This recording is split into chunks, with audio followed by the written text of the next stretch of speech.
Welcome to Your Daily Detroit, recording today from the Detroit Shipping Company studios of Podcast Detroit. I'm Jairus Days. And I'm Sven Gustafson. It's a sunny Wednesday, June 19th, 2019. We've got a packed show for you today. First, Jair visits the new Welcome Center in Corktown for the project that's now called Michigan Central. That's the new name for Ford's big investment in Detroit. Second, Motor City Match is a city program to support up-and-coming businesses, and we've talked about it many times on the show. But is it using funds correctly? The feds are now reviewing.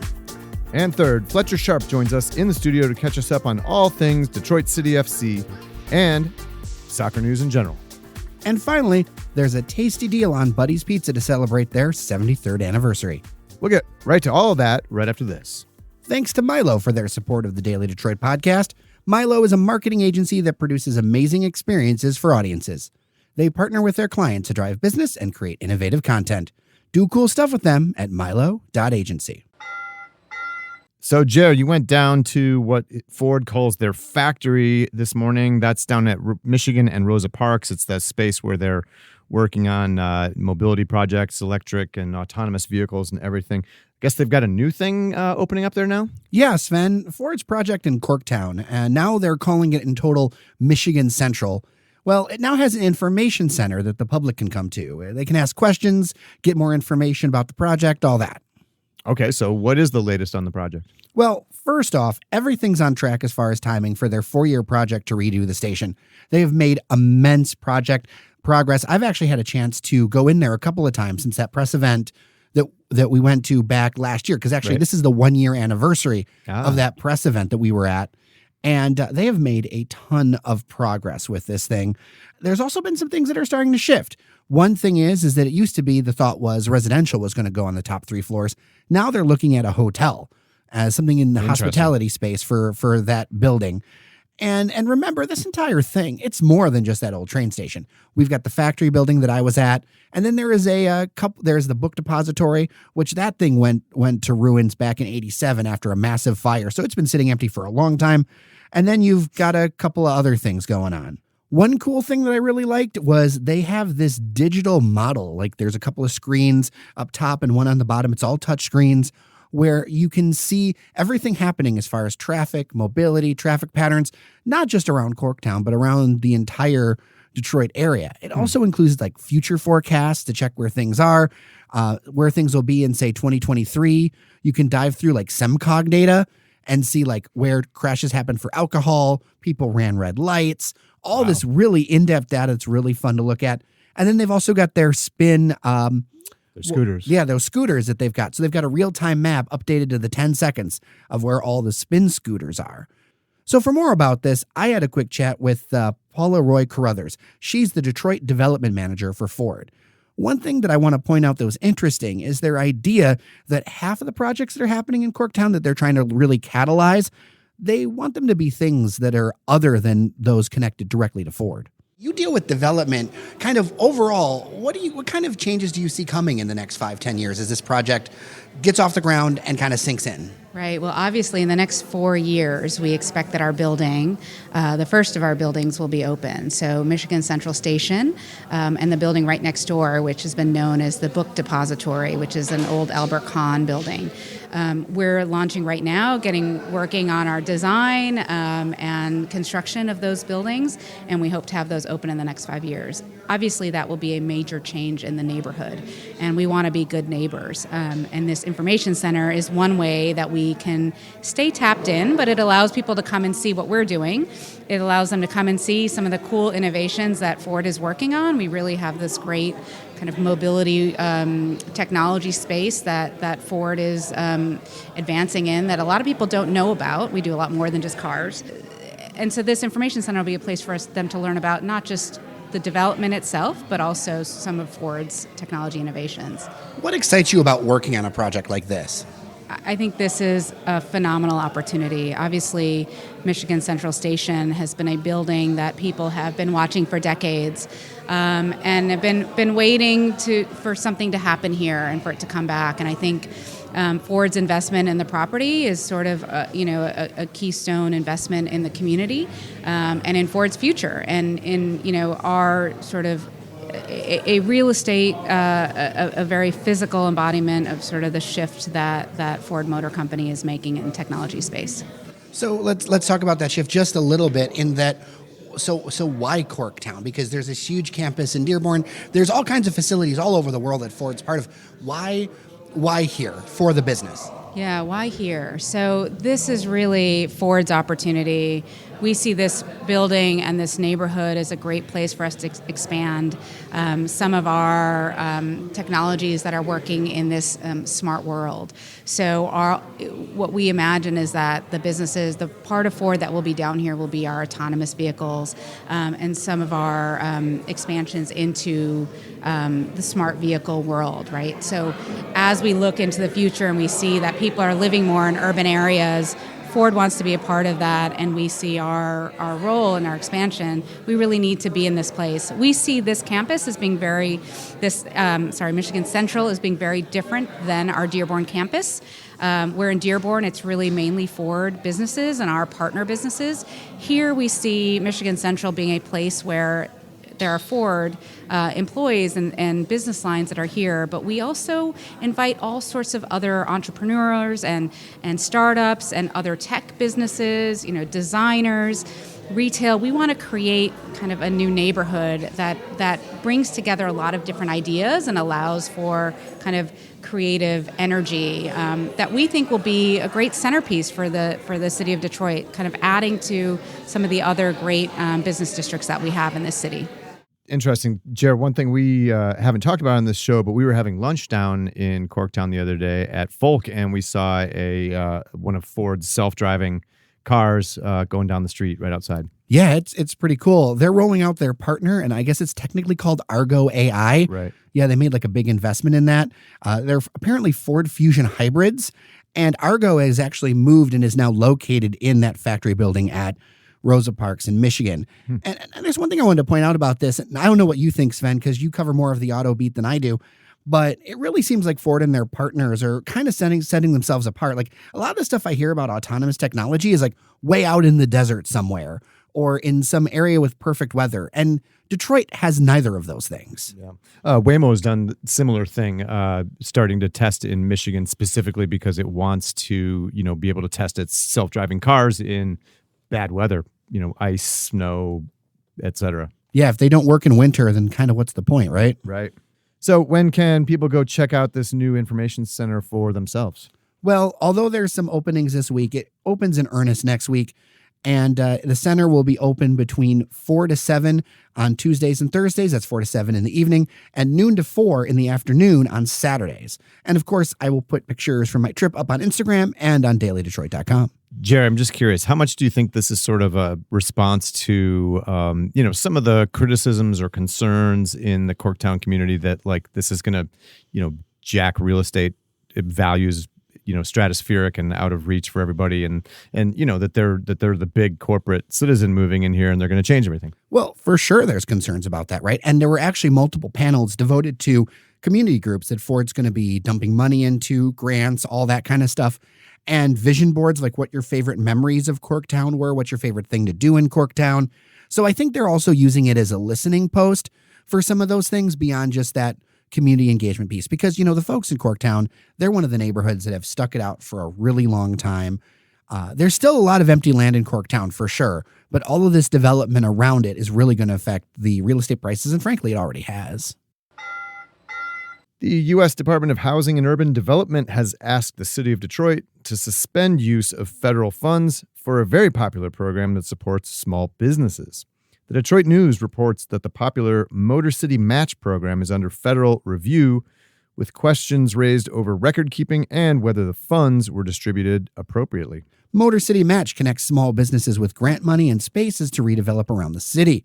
Many of the businesses we've covered on the podcast at one point or another have received Motor City Match dollars. The program, though, is actually funded through community development block grants from the federal government. The money is supposed to go to low and moderate income areas, and that's where the questions are being raised. Beyond that, the city allegedly didn't maintain proper records for the program. For instance, HUD says that in one payment for $153,000, just $20,000 went directly to 10 winning businesses, with the rest used for administration, outreach, and overhead. Beyond that, HUD says Motor City Match didn't track any of its employee hours. A HUD representative also said this inquiry hasn't reached the level of a, quote, investigation. We'll have a link to the Detroit news story in the show notes.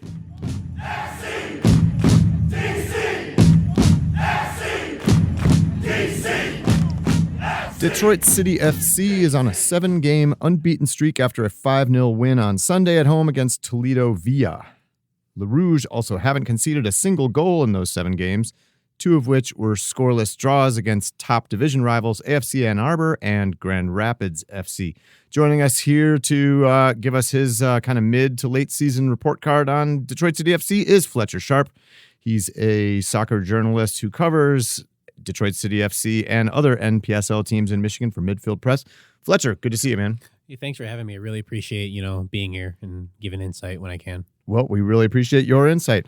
All right, so 7 games without conceding a goal. Is City's defense, really that good? Was this an area of emphasis for the new head coach, Trevor James? It was. I know when I talked to him during the preseason, they were kind of struggling. They were typically holding teams to low scoring events. They just weren't scoring themselves. Mm-hmm. And while they switched from a 4 in the back to the 3 in the back with 2 kind of wing back type players, Coach James emphasized that he wants to counter. He wants to hold the ball, get the ball off the other team, take their pressure, and then use it against them. Mm-hmm. And it started coming to fruition later in the season. Obviously, you expect new coach, same players from last year for the most part, but still some new pieces. They still need to some players have switched positions. Someone is used to playing center back. Now he's playing on the wing. People are used to being a forward. Now he's a midfielder, forward, etc.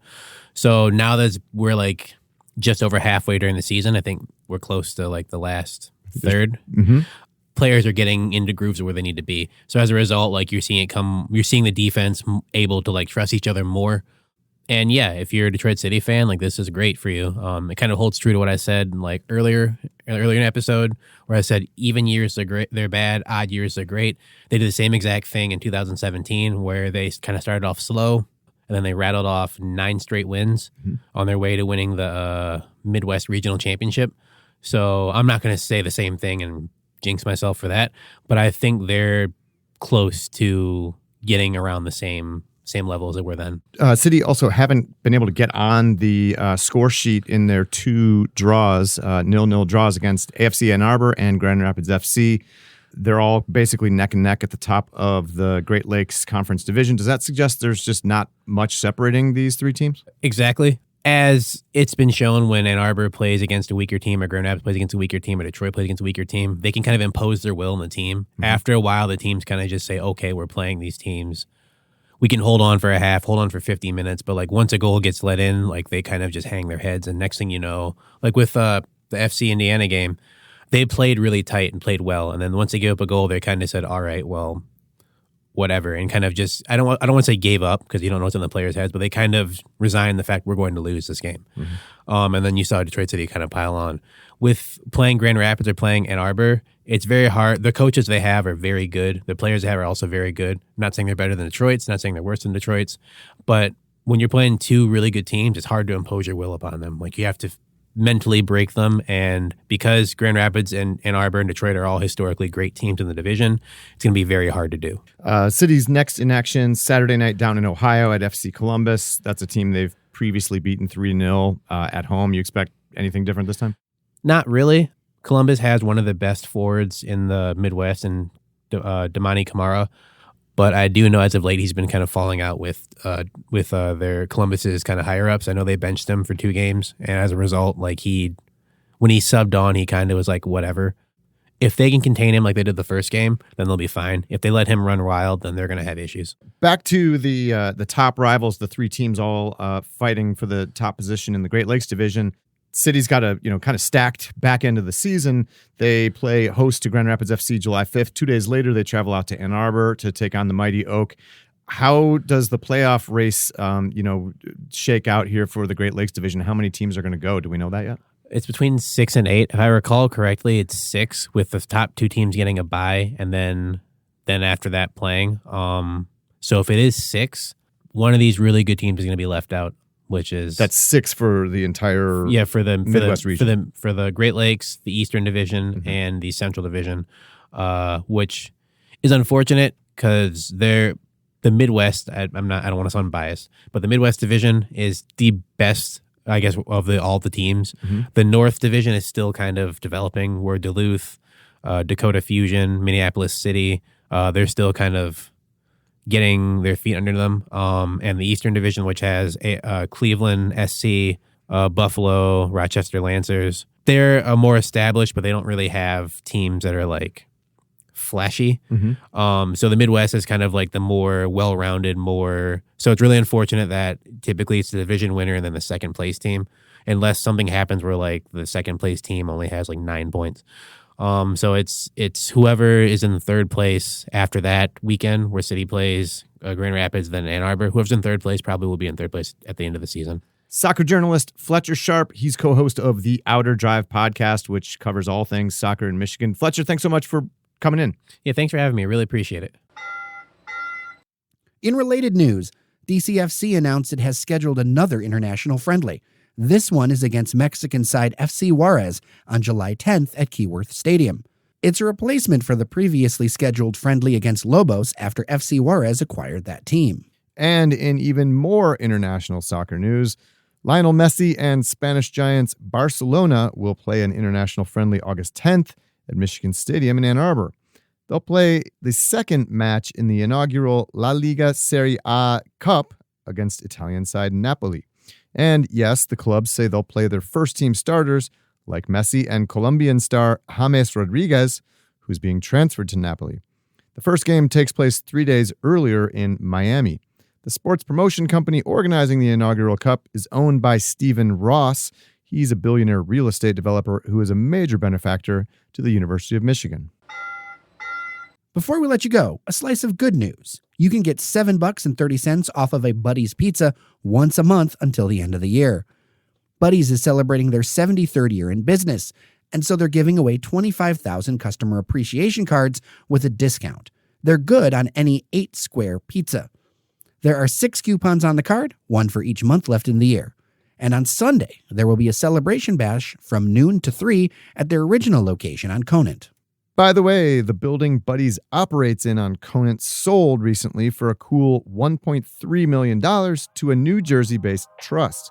It's being leased back to Buddy's in order to raise cash for a continued expansion of the Detroit pizza brand around the country.